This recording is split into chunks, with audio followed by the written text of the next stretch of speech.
Hi, this is MakersAsk and I'm Blue Reid. Today I want to talk about obsessive thinking and specifically, okay, maybe this never happens to you, happens to most people. You're stay up at night and lay in your bed and just really wish you were sleeping, but the thoughts, they turn and they turn and they turn and they turn and they won't turn off. I want to speak to that a little bit, the obsessiveness. We creative types, we tend to be more prone to this than maybe other people, and that's fine, but when it gets in your way, especially of sleep, which is so valuable, that rest time is so important. I just heard a talk actually that was really good about how important it is to stress yourself, to push yourself, but how equally important that time to recover is. Like when you're working out, it's not the lifting of weights that makes you build the muscle, it's actually during recovery that you build the muscle, and if you don't do any of that, you actually make your muscles, you tear them apart, but you never do the rebuild part. It's kind of the same thing. So what practices do you have to put yourself back into a space of rest and to gain the strength that you are looking for? So when you find yourself obsessing, what are your practices and what do you fall into? So I'm going to share with you what works for me because, believe it or not, this happens to me occasionally. And it's good because if you can catch these things right away, then they don't really become such a big problem. And I know for many of us creative people, the downside maybe to being a creative person is this, let's call it an ability to obsess about things. And sometimes this is a great thing. It can be very helpful. You're obsessing about your work and you get a whole lot done or whatever, but when you notice it's taking you to a place that's not any longer helpful, what do you do? So I would like to bring to your awareness, maybe you already are aware, let's say some problem comes up that you want to sort of obsess about, you want to really just fix, right? Do you ever notice that there is that place in yourself for which nothing is ever a problem? Maybe you do meditation, maybe you do your version of prayer, or whatever you do, you have a really great day with a friend, something that puts you in that bliss state, and if something stressful comes at you, some thought that comes at you at that moment, it doesn't hit you as hard. So how is that? How can you be more in that state and less in the side of you that for whom everything is a problem? Do you notice that there's those two head spaces where, like, I would call it the ego side, where everything is a problem, like you could obsess about everything, right? And then there's that other awareness that you go, everything works out. Everything's always, intentional, whatever it is. But you're more productive in this side of your brain that is aware that nothing is ever really out of balance. It's not really a big deal.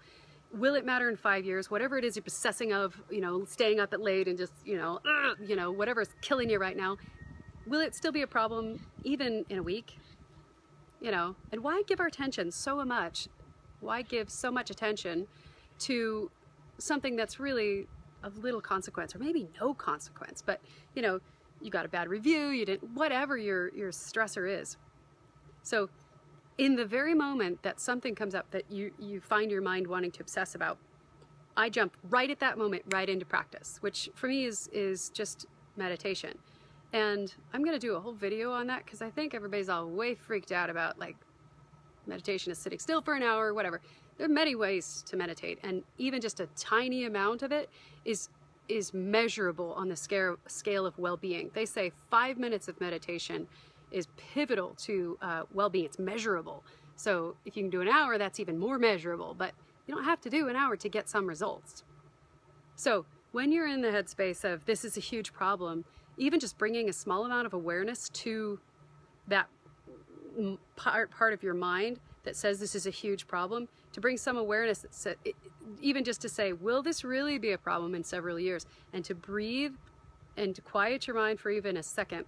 One of the things I do in terms of right in the second meditation is to just, if I can close my eyes, don't do this while you're driving, but if you can close your eyes, great. If you can't, leave your eyes open. Who cares?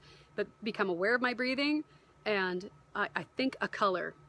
For those of us who are artists and creators, there's nothing in color. There's no bad, good. There's nothing. So if I just concentrate, for me, it's sort of a green aqua. I just go to that place and become aware of my breathing for a few seconds, and it stops the obsession for a second. And that's what you want to do, is you want to stop the obsession even for a second. And you've been successful. And it'll come back, right? Because it does. But then you stop it again. So you train yourself to become able to stop the obsessive thoughts from ruling the day, from ruling your life, from ruling everything. And you can do this. You really can.